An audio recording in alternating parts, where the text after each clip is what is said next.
Hi, my name is Will, and welcome to the started transmission for today. I'm talking to Nicholas Pullen. For those watching, Nick played in New Zealand black and death metal band Vesicant and runs a label called Antipode in Darkness. He was also DJ for the Anger Management Show for a time. Did I miss anything? Yeah, I played in an underground band called Malignancy a few years ago. And that's it, really. Perhaps you can give me a rough sort of overview about how you actually got into metal in the first place. There must have been a time where you sort of transitioned from not being into metal to being into metal. Yeah, basically, I was going down a wrong path when I was a young fella. Um, and sort of being a bit of an egg, and went to a couple of gigs. Like, I was still in high school, and I met a few people in the scene. Uh, Roger Walsh from Dawn of Azazel. I met the Backyard Burial guys. They were a bit older than me, but I was welcomed with open arms. Um, Greg, who used to run Valve, he was pretty good with keeping troublemaking underage potential metalheads uh, at Valve at the gigs. I met Raj and Santi from Exordium Malls and Aaron from Winter Deluge and that, and yeah, just sort of influenced by them to yeah, ended up sort of drifting further towards the metal culture. Uh, and it didn't really exist back then, we were just kids. But we said, oh, there is no scene. There's no scene. There was. We were the scene, and it was the few bands that existed back then. The people were still around. Um, yeah, we didn't have the internet. None of us had. We were too young for credit cards. There was no YouTube. There was no MySpace. Didn't even exist. Like it was like '04, something like that. Um, yeah, so it was like magazine orders and stuff for tapes and like handwritten letters and like really underground stuff, and that's part of what Antipode in Darkness does now, is bringing that from the past to now, making it relevant now. Perhaps you could give us a rough overview of your musical history to date, like from when you first sort of started getting into music to now, to sort of get a clearer picture of who you are. Born in Wellington, pretty much, just been here ever since. Moved around a bit, been in other places obviously, but always coming home. Um, been in the sort of around the Wellington scene for about 20 years now. Um, Inevitably, the things you're passionate about take over your life. So I ended up contributing just slowly, bit by bit, until today, where I'm running Antipode in Darkness.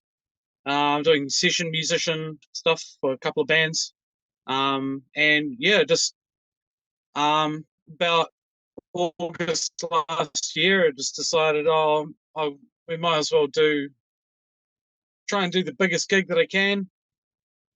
It's about time. Been long enough. So I thought we'd give it a crack, and yeah, that's where all this came from, basically. All right, so we're primarily talking about that show that's coming up at Valhalla, namely Barbarianism III. So could you please fill us in on the event itself? Yep, it's a 2-night event, Friday and Saturday, the 2nd and 3rd of June, and yeah, it's called Barbarianism III, brought to you by Antipode in Darkness. So on the Friday, we've got Cenosphere, Execrate, Osseous Tomb, Meth Christ, Ardare from Australia, and the mighty Vicissitude, who are locals. It'll be their debut. And on the Saturday, we've got Vanaganda opening ceremony, Skillism, Dark Divinity, Decimation Hammer, Exaltation from Auckland, and Vesicant. I won't be playing with Vesicant at this gig. We got James from Paroxysmal Descent. He's one of the original members. He co-wrote the Shadows of Cleansing Iron album. He'll be doing bass in that set. But man, it's going to be a huge weekend. I made it as big as I could possibly make it. Booked it 10 months in advance. It's just completely taken over my life.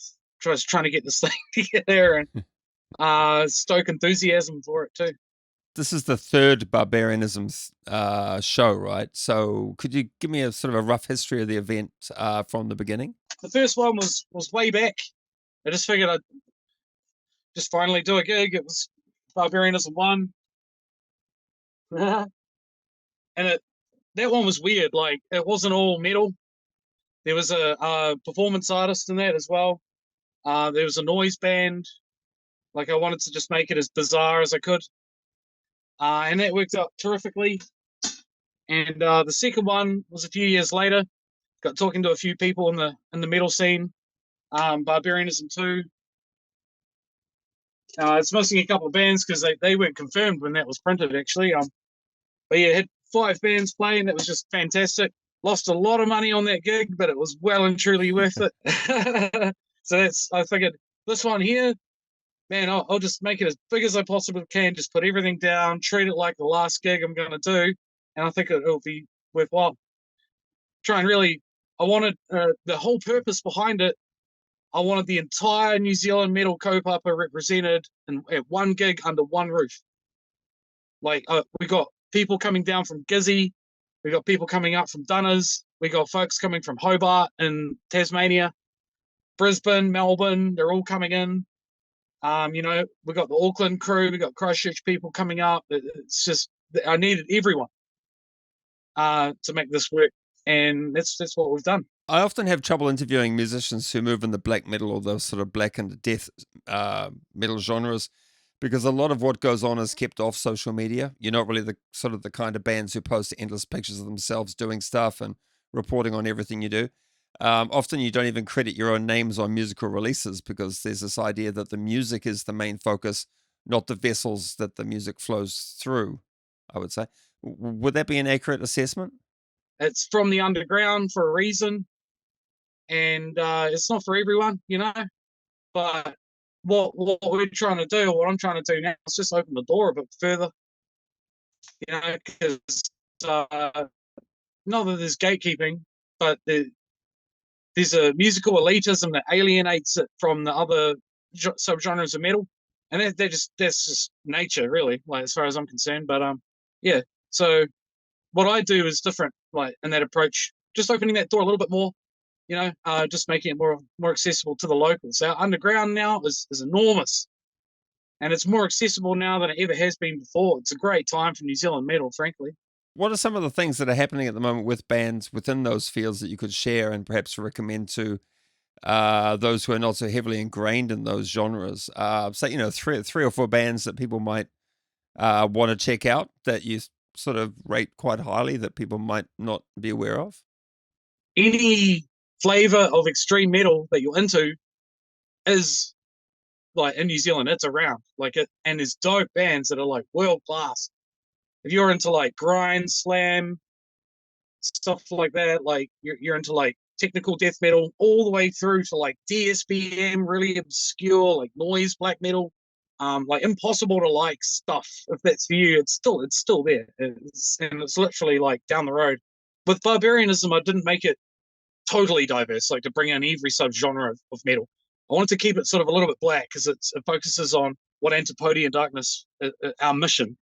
And our mission is to make New Zealand black metal like possessible, like literally like the material and like in old school formats like tapes and stuff like that. So we wanted to do a gig old school, gather material from that gig old school and present it old school.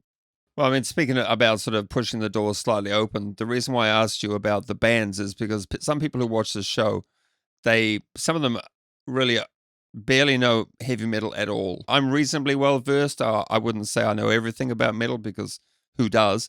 But I'm talking about the guys who are like black metal. What's that? They don't know about Bathory. They don't know that. They don't know about Venom. They don't know any of that shit.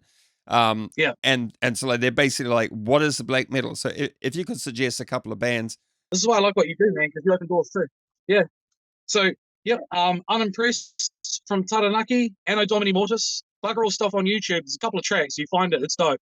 Other bands are in Bandcamp and stuff like that as well. Meth Christ from Dunedin, superb. They are open for Mayhem. not too long ago. Man, it goes on.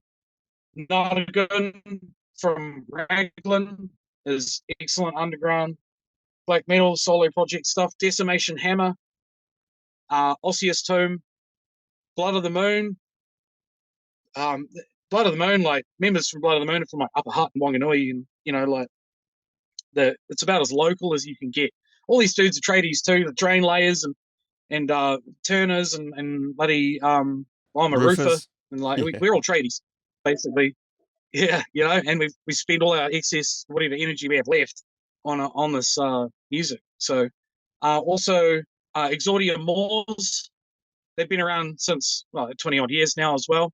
Winter Deluge, they broke up a couple of years ago, but they were considered some of the best New Zealand black metal going way back. I think they started in like 04. Exaltation are made up. There's a couple of members from Winter Deluge that are in that. Diocletian, like if you're into like the death metal mix in black metal, or you're just interested in like more violent kind of black metal, like warlike stuff, Diocletian, Witch Christ. You'll never, if you look those bands up and you're vaguely interested in dark metal, you'll never regret looking those up. Diocletian, Witch Christ, Heresiarch, Hold the Flag, they're like New Zealand's best like war metal. It's never like a properly defined genre, but Heresiarch are like the finest of what they do. And most of these entities are still active. Yeah, and it's all Googleable, YouTubeable, it's all there. And to open up a whole new world of underground metal. But you've got to really have a taste for the heavy stuff, for the proper ruckus and metal. If you like harmonics and melodies and sweet sounding things, like which a lot of people are into, and I'm down with that. But this music lacks a lot of that. It's harsh as. It's like a proper hiding.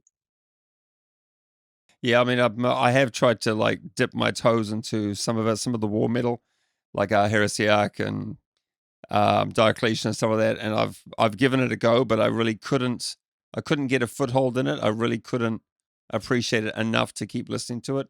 Although I did give it a fair whack. I think I saw Heresiarch live once. Gave that a go. They're really good live. I think it's more impactful face to face rather than off vinyl or something like that. Yeah, You sort of definitely a feel live the band. energy of off the stage a lot more. So maybe that's how people should perhaps experience it for the first time, just to get that energy and to sort of understand what they're all about.